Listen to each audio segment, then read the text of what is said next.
Hello friends, आज मैं ਤੁਹਾਨੂੰ नेक्स्ट क्यू का टॉपिक करवाने जा रही हाँ जो कि है जी describe a development in your country like shopping centre park etcetera. So कोई भी डेवलपमेंट जो ਤੁਹਾਡੀ कंट्री ਦੇ ਵਿੱਚ ਹੋਈ ਹੈ, सो चाहे शॉपिंग सेंटर चाहे पार्क किसी भी चीज़ ਦੇ ਉੱਤੇ ਤੁਸੀਂ ਬੋਲ ਸਕਦੇ ਹੋ ਜਿਸ ਦੇ ਵਿੱਚ ਡਿਵੈਲਪਮੈਂਟ ਹੋਈ ਹੈ।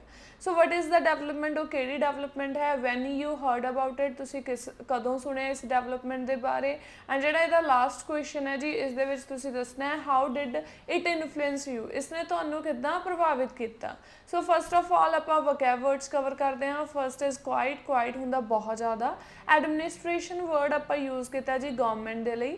ਥਰਡ ਹੈ ਜੀ नो स्टोन अनटर्नड, सो ये ईडियम यूज़ किया गया है। नो स्टोन अनटर्न का मतलब हरेक पॉसिबल कोशिश करना। नैक्सट फोर्थ है अमैनिटीज़, अमैनिटीज़ होंगे फैसिलिटीज़। इनाग्रेट का मीनिंग होंगे किसी चीज़ की शुरुआत। ओपन आप जिमें कहने over the moon idiom use किया गया, बहुत ज़्यादा खुश होना। नथिंग टू स्पीक इल, ये भी एक ईडियम है, यदा मतलब बुरा बोलन के लिए मेरे को कुछ भी नहीं सी। Not up to the mark, again एक ईडियम यूज़ किया गया भी कोई चीज़ जी अप टू द मार्क बिल्कुल प्रॉपर ना हो। सो स्टार्टिंग करते हैं, पहला आप इंट्रो में इसकी दो तरीके बनाई है, तुसी कोई भी जी थोड़ा ईजी मैथड लगता तुसी वो यूज़ कर सकते हो। I think developments in the infrastructures are quite essential for the progress of a nation। मैनू लगता भी जिहड़ियां डेवलपमेंट्स ने वो काफ़ी ज़्यादा essential ने किसी भी नेशन के प्रोग्रेस के लिए। In the modern era the administration of various cities is leaving to no stone unturned। सो बहुत सारिया जिहड़ियां ऑर्गेनाइजेशंस ने या आप कह सकते हैं भी बहुत सारे जिहड़े एडमिनिस्ट्रेशन ने वो हरेक पॉसिबल कोशिश कर रहे हैं भी उन्होंने जी कंट्री या उन्होंने सिटी के की हो डेवलपमेंट हो टू डेवलप देयर रिस्पैक्टिव एरियाज। या तो तुम ये स्टार्टिंग इस तरह कर सकते हो या होर तुम इसनों सिंपल करना चाहते हो तो तुम कर सकते हो from my childhood to this present time. मेरे बचपन तो लैके हुण तक I have seen many developments in my nation. So मैं बहुत सारिया डेवलपमेंट्स देखिया ने। Although some of them were not up to the mark, उन्होंने चो कुछ कहते अप टू द मार्क नहीं सी भावें के, but majority of them were very helpful to people because of great amenities. But कुछ बहुत ज़्यादा की ने हैल्पफुल हुई पीपल के लिए क्योंकि किस कारण, बहुत सारिया अमैनिटीज़ के कारण। So however कहते here I would like to talk about a development which is recently introduced by the government, that is none other than free education in smart schools। सो कहते वो होर कुछ भी नहीं, फ्री एजुकेशन प्रोवाइड करना, ठीक है, इन smart school. So I vividly remember last month I was reading the newspaper with my father and he told me the chief minister of Delhi mister Arvind Kejriwal inaugurated the number of smart schools in different cities. So उन्होंने मैं भी तो कहते की सी last जो असी read कर रहे थे न्यूज़ पेपर तो मेरे फादर ने मैंने दसिया कि जोड़े अरविंद केजरीवाल ने उन्होंने की ओपन किए ने बहुत सारे स्मार्ट स्कूल। सो एक डेवलपमेंट होगी, ठीक है। एंड कहते की है and villages with free education. So free education के नाल स्मार्ट स्कूल्स ओपन किए ने।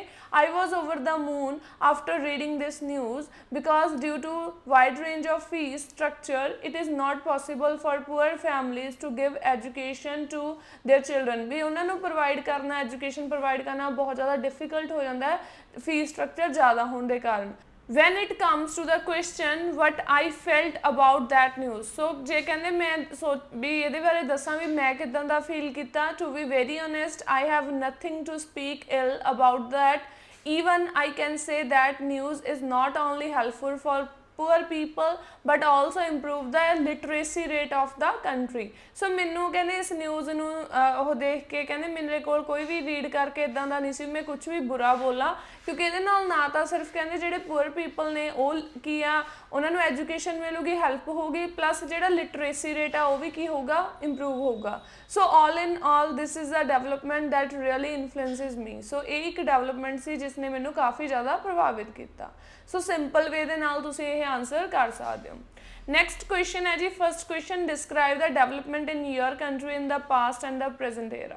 सो डेवलपमेंट दसनी है। So according to my knowledge तुम स्टार्ट कर सकते हो। There is a vast difference between the development of the previous and present eras.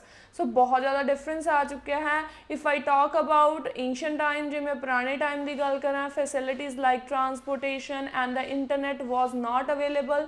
सो ये चीज़ा नहीं सी होंदियां and lots of people use to go anywhere by bicycle. So bicycle के थ्रू जाते सी but now the table has turn but अज का सिनेरियो बिल्कुल की है चेंज हो चुका है nowadays these kinds of amenities are increasing by leaps and bounds but अजकल जिहड़ियां ये एम्यूनिटीज़ ने बहुत तेज़ी नाल की हो रही ने वध रही ने इनक्रीज हो रही ने लीप्स एंड बाउंड्स मतलब कि बहुत फास्टली स्प्रैड हो रही ने नेक्स्ट क्वेश्चन है second what kinds of developments are undergoing in your country in this modern era so किहड़ियां जिहड़ियां आपां कहदे डेवलपमेंट्स हो रही ने तुहाडी कंट्री च speaking honestly in the fast-paced era, many kinds of occurrences are undergoing in my nation. बहुत सारियां developments हो रही हैं such as broad network access, metro electronic trains, and many more. So due to these developments, people save crucial time and increase the efficiency of work. इहदे नाल उन्हां दी किवें help हो रही है time save कर पा रहे ने ते उन्हां दी work efficiency increase हो रही है. नेक्स्ट थर्ड क्वेश्चन है are you living in a developed or a developing country so आप इंडिया दे विच रह रहे हैं जोड़ा स्टूडेंट इंडिया दे विच है या जोड़ा भी परसन वो डेवलपिंग है ठीक है अगर कैनेडा ऑस्ट्रेलिया तो वो क्या है डेवलप्ड नेशन ने honestly speaking I am living in developing country where so many facilities are available such as smart school good hospitals and infrastructure and job opportunities that improve the employment rate of the country so मैं एक developing country च रह रहे हैं उत्थे काफ़ी सारिया facilities ने ठीक है वो आप इस मैंशन करते हैं तो सिंपल वे दे नाल जिन्ना तुसीं आंसर करोगे उस तरह नैक्सट क्वेश्चन थोनों पुट किया जाऊगा जिमें तुसीं आंसर लाइक जे तुसीं कुछ आंसर चेंज करके कहने हो तो उस अकॉर्डिंग थोड़ा नैक्सट क्वेश्चन थोड़े लिए तैयार होगा ठीक है फ्रेंड्स सो ये सी अज की क्लास जो तुहानूं मेरे अज की क्लास वधिया लगी लाइक ते कमेंट करके जरूर दसना मिलते हैं जी नवी वीडियो के नाल बाय बाय टेक केयर।